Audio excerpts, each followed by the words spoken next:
یہ لوگ کام کر رہے ہیں، جبکہ ان کے عالموں نے عام یہودیوں کو اس بات کا یقین دلا دیا ہے کہ ہم یہودی ہی سچے دین پر ہیں اور اللہ ہمارے ساتھ ہے اور آخر میں ہمیں ہی فتح نصیب ہوگی، یعنی ہماری ہی جیت ہوگی۔ آج کل کے حالات کو دیکھتے ہوئے یہودی عالموں نے اپنی قوم کو خاص طور پر یہ حکم دیا ہے کہ وہ بیت المقدس کے پاس موجود دیوار گیریا کو پکڑ کر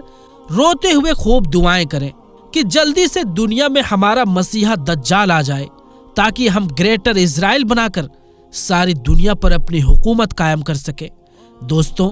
آپ کو تو پتہ ہی ہوگا کہ یہودیوں کے ناپاک ارادوں میں سب سے بڑا مقصد ان کا اپنا گریٹر اسرائیل بنانا ہے، جس میں وہ سعودی عرب کے بھی علاقے کو اپنے قبضے میں کر کے کعبہ شریف تک کو حدیث کے مطابق گرا دیں گے، اور دوسری طرف عراق و ایران، یمن و سیریا، ان سبھی ملکوں پر قبضہ جما کر گریٹر اسرائیل کی بنیاد ڈالیں گے، اور پھر اس گریٹر اسرائیل میں یہ یہودی اپنی سب سے مقدس جگہ ہیکل سلیمانی کو تعمیر کر کے اپنے مسیحا دجال کو ہیکل سلیمانی کا مقدس تاج پہنائیں گے، اور پھر اس کی نگرانی میں ساری دنیا پر اپنی حکومت جما کر مخالفت کرنے والوں کو موت کے گھاٹ اتاریں گے، یعنی جو لوگ اس کے خلاف ہوگا اس کو موت کے گھاٹ اتار دیں گے۔ اسی لیے آپ موجودہ وقت میں فلسطین و اسرائیل کے بیچ چل رہی جنگ میں اسرائیل کے پرائم منسٹر کا یہ بھاشن سن سکتے ہیں کہ اس نے ابھی کچھ دن پہلے کہا تھا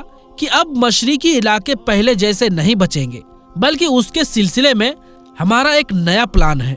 اسرائیل کے اسکولوں کی وائرل ویڈیو میں آپ دیکھ سکتے ہیں کہ وہ اپنے بچوں کو اس بات کی خاص تعلیم دیتے ہیں کہ ہمارا مقصد ہے کہ ہم بیت المقدس کو گرا کر وہاں پر اپنا وہ 2000 سال پرانا ہیکل سلیمانی بنوائیں کہ جو ہمارے لیے کعبہ کی حیثیت رکھتا ہے، تبھی ہم ساری دنیا پر اپنا قبضہ جما سکتے ہیں۔ یہودی اس بات کو اچھی طرح جانتے ہیں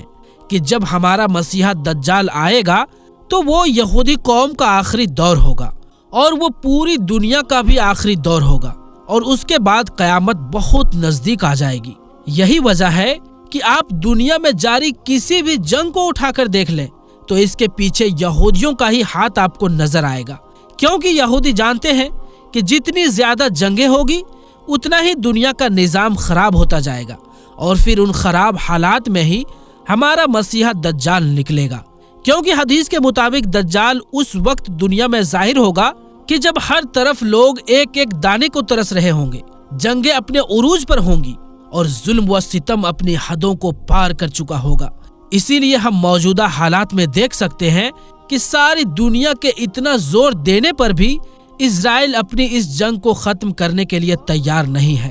حماس نے پچھلے کئی دنوں سے اپنی اس بات کو بار بار دہرایا کہ ہم اسرائیل کے ایک ایک قیدی کو آزاد کرنے کے لیے تیار ہیں، لیکن ہماری شرط یہ ہے کہ اسرائیل اس جنگ کو روک دے اور معصوم فلسطینیوں کے خون کا پیاسا نہ بنے، لیکن اسرائیل ہے کہ اس بات کو ماننے کے لیے تیار ہی نہیں ہے، اور پیچھے سے امریکہ جیسا سپر پاور دیش اسرائیل کو قدم قدم پر سپورٹ کرتا نظر آ رہا ہے، اور امریکہ بار بار یہ بیان جاری کر رہا ہے کہ جو بھی ملک اس جنگ میں کودے گا تو اس کے ساتھ اچھا نہ ہوگا۔ یہاں تک کہ اس وقت ساری دنیا اس بات کو محسوس کر رہی ہے، سب کو معلوم ہے کہ اب تیسری جنگ عظیم شروع ہونے میں زیادہ وقت نہیں بچا ہے۔ گزرے کل دنیا کے سب سے امیر انسان ایلون مسک نے بھی کہا کہ اب یہ اسرائیل و فلسطین کے بیچ چل رہی جنگ بہت جلد ہی ہمیں تیسری جنگ عظیم کی طرف دھکیلنے والی ہے، لیکن اس وقت ہم اسلامک ملکوں کی بے غیرتی دیکھ سکتے ہیں کہ سب خاموش تماشا بن کر معصوم فلسطینیوں کو شہید ہوتے دیکھ رہے ہیں۔ حضور صلی اللہ علیہ وآلہ وسلم نے آج سے 1400 سال پہلے ہی صحابہ اکرام کو ان حالات سے باخبر کر دیا تھا، اور ایک بار حضور صلی اللہ علیہ وآلہ وسلم نے فرمایا تھا کہ اے مسلمانوں، اس وقت تمہارا کیا ہوگا کہ جب دنیا کی غیر مسلم قومیں ایک ہو کر تم پر حملہ کرنے آ جائیں گی۔ اور دوستوں، آج ہم دیکھ سکتے ہیں کہ اسرائیل کیسے دھیرے دھیرے سبھی غیر مسلم دیشوں کو اپنے ساتھ جوڑتا جا رہا ہے، تاکہ وہ خود کو ایک مضبوط طاقت بنا کر سبھی اسلامک دیشوں کو اپنے پیروں تلے کچل دے۔ جب حضور صلی اللہ علیہ وآلہ وسلم نے صحابہ اکرام سے یہ بات فرمائی تھی تو صحابہ اکرام نے حضور صلی اللہ علیہ وآلہ وسلم سے پوچھا کہ اے اللہ کے رسول صلی اللہ علیہ وآلہ وسلم، کیا اس وقت ہم مسلمانوں کی تعداد بہت کم ہوگی؟ تو حضور صلی اللہ علیہ وآلہ وسلم نے فرمایا کہ نہیں، ایسا بالکل بھی نہیں ہوگا۔ اس وقت تو تمہاری تعداد بہت زیادہ ہوگی، لیکن تمہارے اندر دنیا کی محبت اور موت سے نفرت بیٹھ جائے گی، اسی لیے تم ان ظالم قوموں کا مقابلہ نہیں کر پاؤ گے۔ اور دوستوں،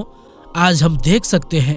کہ حضور صلی اللہ علیہ وآلہ وسلم کی یہ حدیث کیسے سچی ہوتی نظر آ رہی ہے کہ سبھی 57 سے زیادہ مسلم دیش اپنے فائدے کے لیے معصوم فلسطینیوں کو کٹتا مرتا دیکھ رہے ہیں، لیکن سب خاموش ہیں۔ یہاں تک کہ 2 دن پہلے سعودی عرب کے بادشاہ نے امریکہ کے وزیر خارجہ سے فون کر کے بات کی کہ جس میں امریکہ کے وزیر خارجہ نے اس بات پر پورا زور دیا کہ سعودی عرب اسرائیل کے ساتھ پوری نرمی برتے۔ اسی لیے ہم دیکھ سکتے ہیں کہ اب سعودی عرب بھی دھیرے دھیرے اپنے دامن کو معصوم فلسطینیوں کی مدد سے سمیٹتا نظر آ رہا ہے۔